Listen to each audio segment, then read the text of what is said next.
infinity, yes. Let me ask you a broader question. What do you think is that which is wrong? That which goes against the commands of God. That shit $4.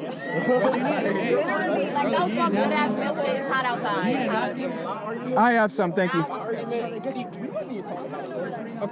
Okay, so like, When I came up, I said, like, basically, I was like, I agree.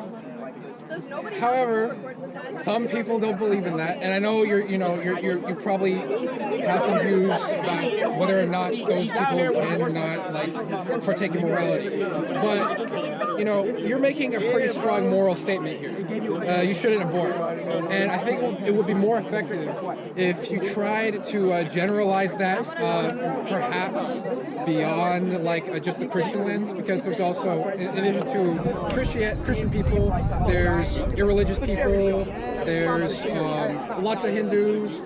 So How do you know those people exist? How do you know those people exist?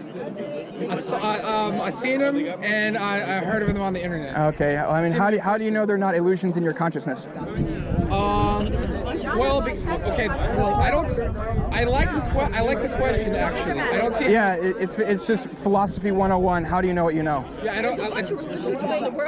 How do you know that human beings exist in the first place to believe those religions? So I don't. Okay, I just want to comment. I don't see how that's directly related to what you're trying to talk to, but.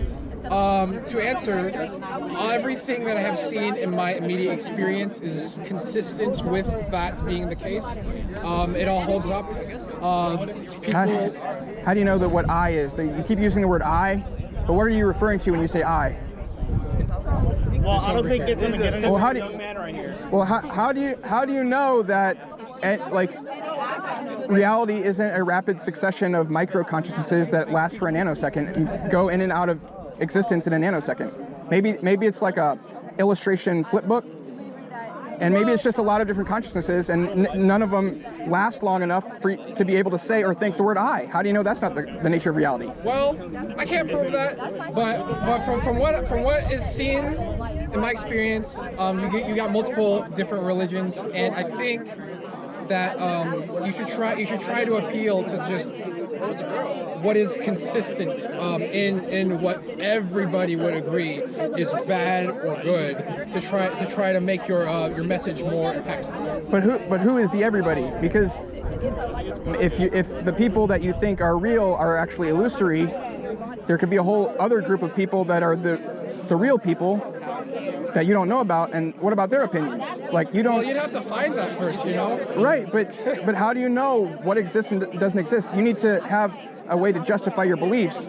In most cases, knowledge is defined as justified true belief. You need to be able to justify what you believe in order to call it knowledge.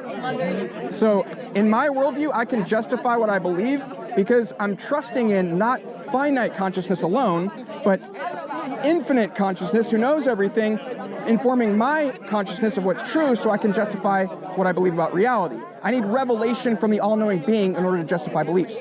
In a worldview